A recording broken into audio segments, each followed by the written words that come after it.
Assalamualaikum warahmatullahi wabarakatuh. Kembali lagi di konten kelas pagi bersama saya Nufidatul Mahmudah, dosen akuntansi syariah Universitas Al-Qalam Malang.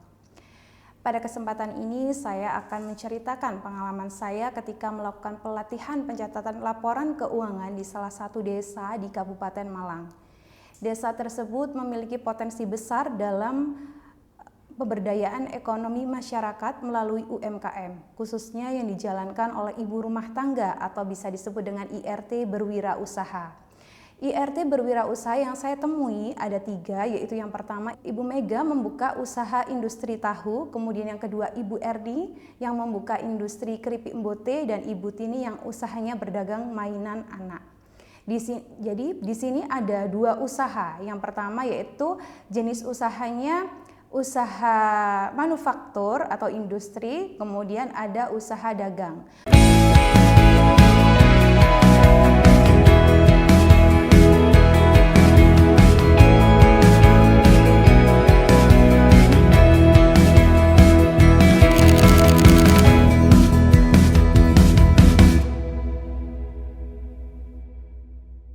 Usaha industri artinya apa? Kita membuat produk, kemudian kita jual, gitu ya.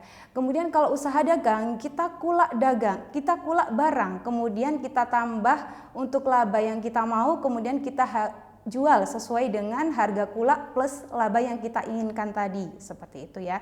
Kemudian di sini jadi yang perusahaan dagang adalah yang berdagang mainan, dan perusahaan industri atau manufaktur yang industri keripik mbote sama industri tahu. Usaha-usaha ini sudah berjalan sekitar 3 tahun dan menjadi sumber tambahan pendapatan sekaligus meningkatkan kemandirian ekonomi rumah tangga. Meski usaha mereka sudah berjalan bertahun-tahun, tantangan dalam pengelolaan keuangan masih ada dan sebagian besar belum terbiasa mencatat transaksi secara sistematis sehingga sulit mengetahui keuntungan, kerugian maupun arus kas masuk dan keluar. Dari pengamatan saya tadi, saya menggarisbawahi beberapa hal. Yang pertama yaitu keuangan usahanya masih sering bercampur dengan keuangan pribadi. Hal ini tidak sesuai dengan asumsi akuntansi entity theory yang menekankan bahwa usaha adalah entitas terpisah dari pemiliknya, sehingga keuangan usaha harus dipisahkan dari keuangan pribadi. Kenapa kita harus memenuhi asumsi ini? Karena pencatatan keuangan yang sederhana yang disusun sesuai entity theory cukup untuk meningkatkan profesionalisme UMKM. Dengan memisahkan transaksi usaha dan pribadi, pelaku usaha bisa membuat keputusan berbasis data yang akurat, bukan perkiraan. Oke. Kemudian permasalahan kedua yang saya garis bawahi yaitu hanya satu peserta yang pernah mencatat transaksi, namun sangat sederhana, seperti menuliskan penjualan harian di secari kertas kecil, kemudian menguranginya dengan biaya yang diingat secara perkiraan, dan bahkan sekedar mencatat daftar harga kulak bahan baku di pasar yang dia belinya. Dan pola pencatatan ini tentu belum mampu menggambarkan kondisi usaha secara akurat. Bahkan IRT berwirausaha tadi mengatakan bahwa setelah secari kertas tadi tidak dibutuhkan, kemudian dibuang atau tidak dilanjutkan menjadi laporan keuangan. Kemudian selain itu, hal ini tidak sesuai dengan asumsi akuntansi going concern atau kesinambungan usaha, yaitu usaha diasumsikan berjalan terus sehingga pencatatan kas, stok, dan laporan laba rugi perlu dilakukan secara berkelanjutan. Karena kita harus mengetahui laporan keuangan bulan sebelumnya sebagai dasar untuk penentuan keputusan bulan selanjutnya. Kalau setiap bulan tidak melakukan pencatatan, kita tidak bisa mengambil keputusan yang akurat atau yang sesuai dengan fakta, seperti itu. Kemudian tidak sesuai dengan asumsi dasar periode akuntansi atau periodicity. Di sini pencatatan akuntansi dilakukan untuk periode tertentu agar kinerja usaha dapat dievaluasi. Penetapan periode ini disesuaikan dengan skala usaha. Kalau mungkin skala usahanya kecil, kemudian transaksinya sering, bisa seminggu sekali, tapi kalau skala usahanya besar bisa 1 bulan sekali, bahkan 3 bulanan, menyesuaikan dengan skala usaha setiap perusahaan. Kemudian Selain itu, kasus ini sangat relevan juga dengan materi dalam mata kuliah pengantar akuntansi, yaitu mengenai pencatatan akuntansi sampai menjadi laporan keuangan. Walaupun pada umumnya siklus akuntansi terdiri dari analisis transaksi, jurnal umum, buku besar, raca saldo, jurnal penyesuaian, raca lajur, penyusunan laporan keuangan, jurnal penutup, dan raca saldo setelah penutupan.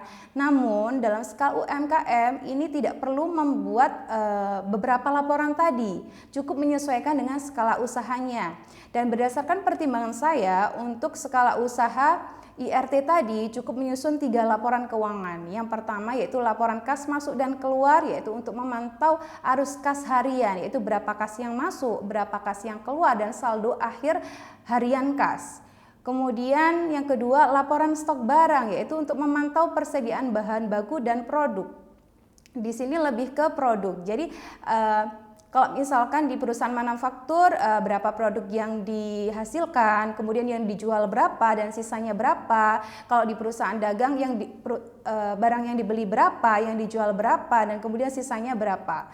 Kemudian yang ketiga laporan laba rugi sederhana, yaitu untuk menilai pendapatan dan laba bersih.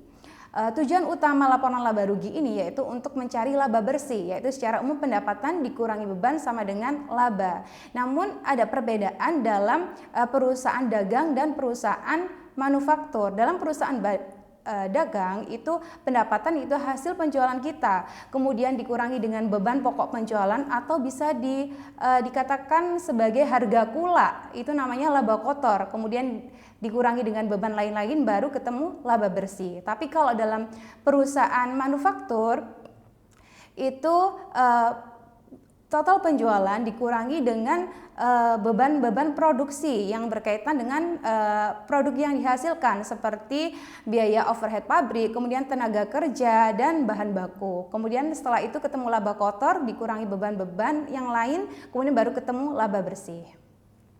Oke,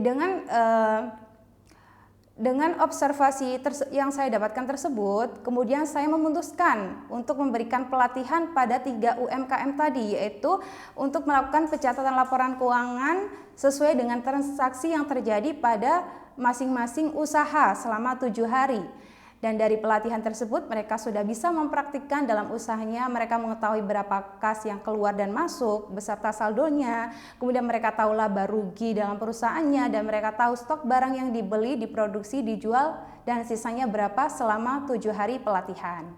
Berdasarkan hal tersebut, pencatatan keuangan dalam perusahaan akan memberikan perubahan yang nyata. Dari yang tidak tahu laba ruginya berapa jadi tahu labanya berapa. Kemudian dari yang tidak tahu sisa stok barang jadi tahu, seperti itu. Jadi kemudian untuk labanya tadi bisa dijadikan evaluasi.